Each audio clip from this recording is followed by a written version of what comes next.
अस्सलाम वालेकुम नाजरीन। बात करते हैं कुछ सीखने और सिखाने की। तो दोस्तों, हमारा मकसद जो है वो ये है कि हमारी ज़िंदगी में चैन सुकून कैसे आए। और चैन सुकून आने के लिए हमारे दिल को मुतमईन होना पड़ेगा। दिल को मुतमईन होने के लिए हमारा शरीर भी ठीक रहना चाहिए, तो दिल मुतमईन होगा।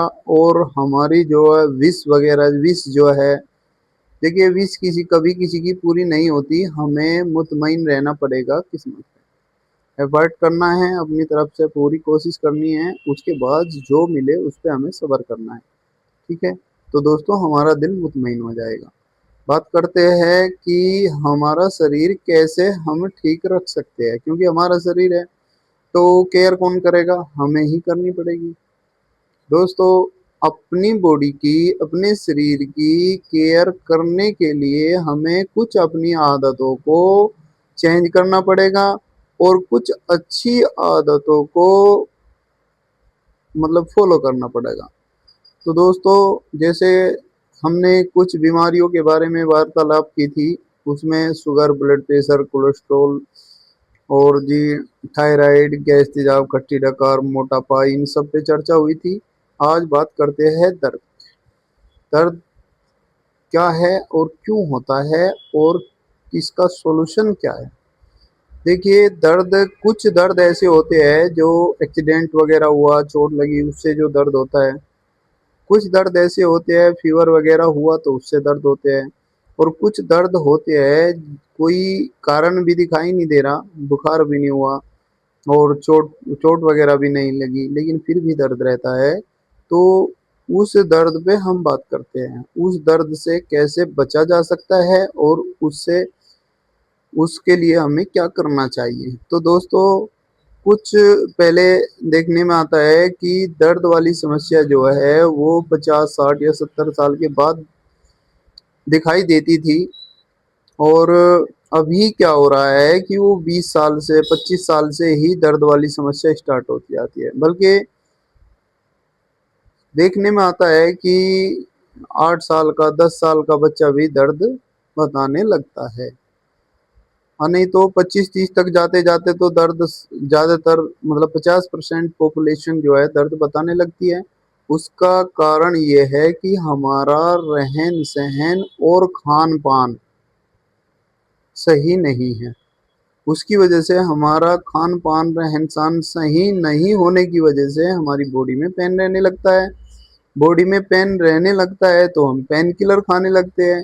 पेन किलर खाने लगते हैं तो वो धीरे धीरे जो पेन किलर हम खाते हैं उससे हमें आराम तो तुरंत मिल जाता है, लेकिन होता क्या है कि वो हमारे लिए नुकसानदायक होती है। पेन किलर हमारी बॉडी के लिए बहुत ही हार्मफुल है। तो वो हमारे अंदर और बहुत सारी बीमारियां पैदा कर देते हैं पेन किलर। जैसे किडनी की प्रॉब्लम हो जाती है, लीवर की प्रॉब्लम हो जाती है, हार्ट की प्रॉब्लम हो जाती है। ये बहुत सारी प्रॉब्लम हम हमारे शरीर में क्रिएट कर देते हैं पेन किलर। तो दोस्तों, अब हमारी समझ में ये आया कि हमें पेन किलर से बचना चाहिए, लेकिन हमें दर्द से भी निजात चाहिए।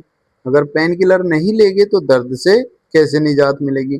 तो उसका सॉल्यूशन दोस्तों ये है कि आपको अपना थोड़ा लाइफ स्टाइल चेंज करना होगा और अपने खान पान में सुधार करना होगा।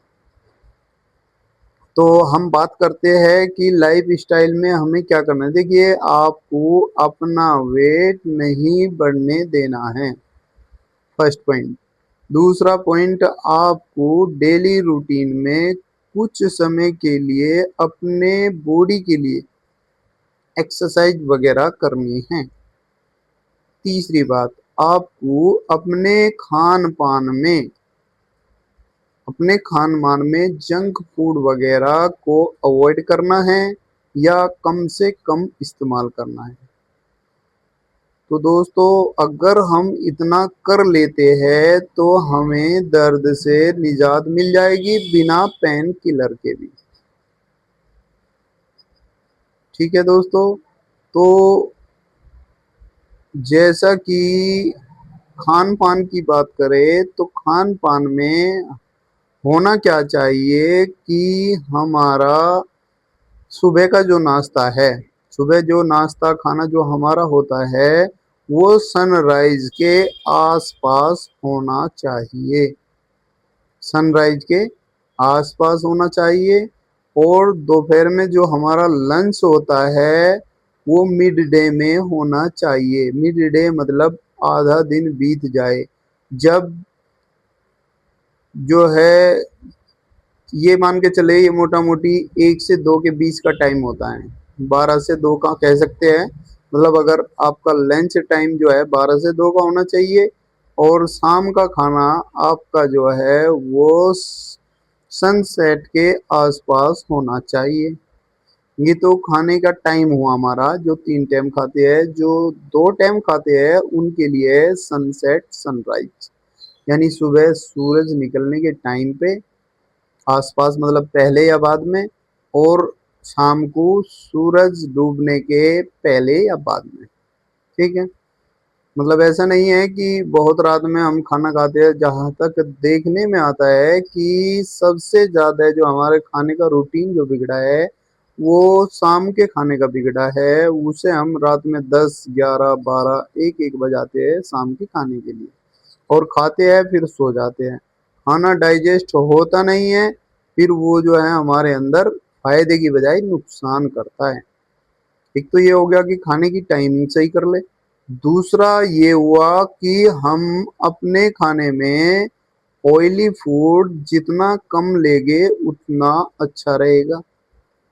और तीसरा ये कि जितना हो सके मैक्सिमम, मतलब 30 to 50% हमें अपने आहार का 30 to 50% हमें जो है कच्चा लेना चाहिए, सलाद या फल के रूप में।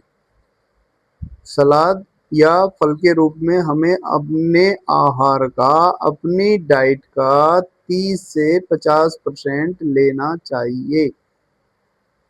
और थोड़ा एक्सरसाइज करनी चाहिए। हर व्यक्ति को थोड़ी बहुत एक्सरसाइज करनी ही चाहिए अपने शरीर को स्वस्थ रखने के लिए। तो दोस्तों, ये दर्द से बचने की, बिना दवाई के दर्द से बचने का मैंने कुछ आप लोगों के सामने जानकारी शेयर की है। जो व्यक्ति भी, जो भी इंसान जिसे चाहिए कि वो अपने अगर दर्द से निजात चाहता है बिना दवाइयों के, तो वो इन आदतों को फॉलो करे, इन आदतों को लागू करे अपने जीवन में, और वो इसका लाभ उठा सकता है। लेकिन एक दिन में ऐसा कुछ भी नहीं होने वाला है कि आज आप जल्दी उठ गए तो आपको, जल्दी उठ गए, खाना रूटीन से ठीक खाया आपने, पौष्टिक आहार लिया, उसमें जो है 30 से 50% मतलब सलाद या फल लिया, तो एक दिन में आपको इसका रिजल्ट नहीं दिखाई देगा। इसका रिजल्ट आना शुरू होगा हफ्ते 10 दिन के बाद। और हफ्ते 10 दिन के बाद से इसका रिजल्ट आना शुरू होगा, और ये फिर जो है आपकी आदत में अगर बन गई ये रूटीन, तो आप दर्द से बच सकते हैं।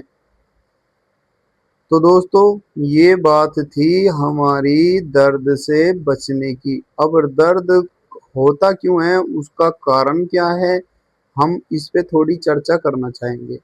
दोस्तों देखिए, दर्द के बहुत सारे कारण हैं, और वो तो सही जांच में पता लगता है। किसी का यूरिक एसिड बढ़ जाता है तो उसे दर्द रहने लगता है, और किसी को फीवर वगैरह हो जाता है तो उससे भी दर्द रुक जाता है। फीवर हुआ, दर्द रुक गया, फीवर ठीक हो गया लेकिन दर्द बाकी रहा। इसी तरह कोई एक्सीडेंट वगैरह, चोट वगैरह लग जाती है तो उसमें भी दर्द बना रहता है। उसका कारण ये होता है कि हमारा खान पान और रहन सहन ठीक नहीं है।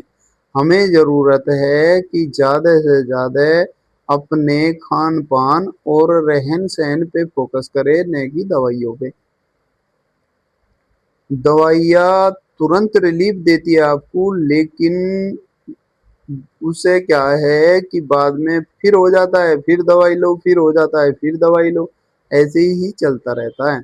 देखिए, दवाई लेना सुन्नत है, लेना चाहिए, लेकिन इस तरह की बीमारियों को हमें अपने खान पान से ठीक करना चाहिए।